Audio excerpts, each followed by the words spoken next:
Halo teman-teman, perkenalkan nama saya Ami. Dalam video pembelajaran kali ini, saya akan membahas mengenai The Burden of Freedom menurut teori from Humanistic Psychoanalysis.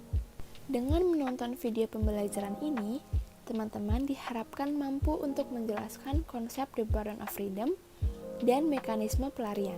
Konsep The Burden of Freedom yang dijelaskan oleh Erich Fromm maksudnya adalah manusia itu telah terpisahkan dari alam, namun mereka tetap menjadi bagian dari dunia alami yang tunduk pada keterbatasan fisik sama seperti hewan-hewan yang lainnya.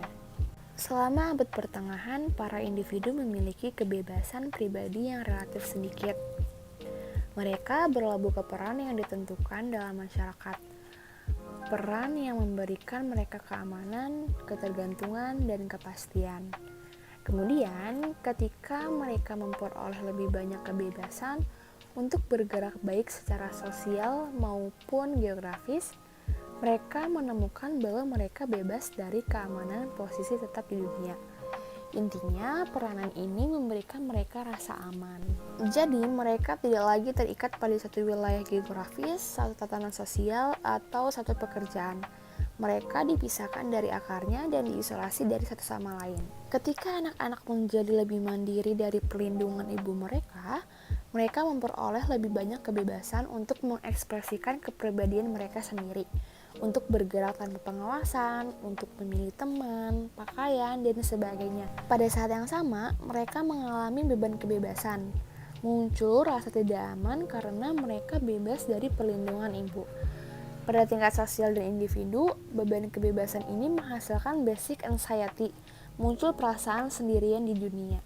Cara memperoleh rasa aman dengan berlindung di bawah kekuatan lain disebut from mechanism of escape. Terdiri dari 3, yang pertama authoritarianism, yang kedua destructiveness, dan yang ketiga conformity.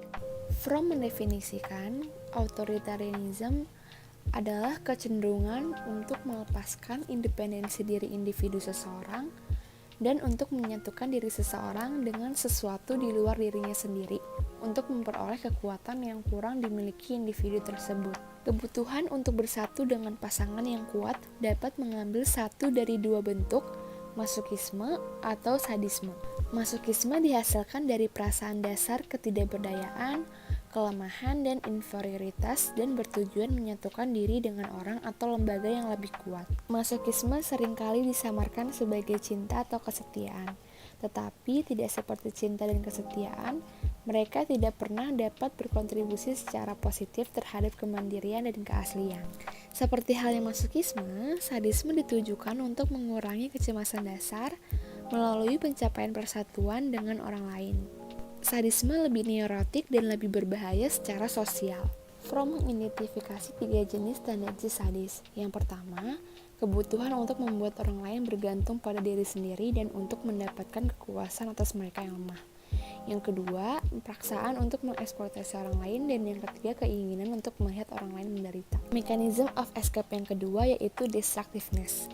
Destructiveness berakar pada perasaan kesepian, keterasingan, dan ketidakberdayaan. Tidak seperti sadisme dan masokisme, kehancuran tidak bergantung pada hubungan yang berkelanjutan dengan orang lain, melainkan berusaha menyingkirkan orang lain. Dengan menghancurkan orang dan benda, seseorang atau suatu bangsa berusaha memulihkan perasaan kehilangan kekuasaan. Namun dengan menghancurkan orang atau bangsa lain, orang-orang yang merusak menghilangkan sebagian besar dunia luar dan dengan demikian memperoleh semacam isolasi yang menyimpang. Cara ketiga dari mechanism of escape adalah conformity. Conformity adalah orang yang menyesuaikan diri, berusaha melepaskan diri dari rasa kesepian dan keterasingan dengan melepaskan individualitas mereka dan menjadi apapun yang diinginkan oleh orang lain. Jadi dalam conformity ini, seseorang menjadi seperti robot, bereaksi secara terprediksi dan mekanis terhadap keinginan orang lain. Mereka jarang mengungkapkan pendapat mereka sendiri, berpegang teguh pada standar perilaku yang diharapkan dan sering tampak kaku dan otomatis. Semakin mereka menyesuaikan diri, semakin tidak berdaya mereka rasakan.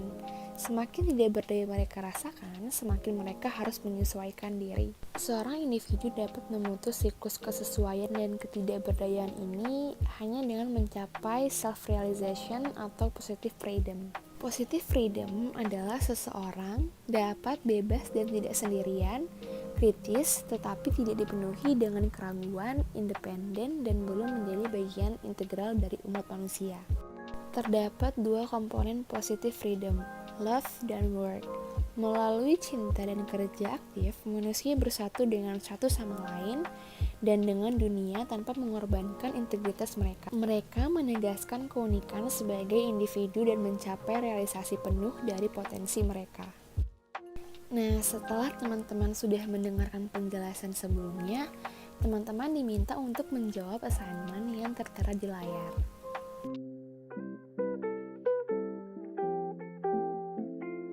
Terima kasih sudah menonton video pembelajaran ini. Semoga bermanfaat ya.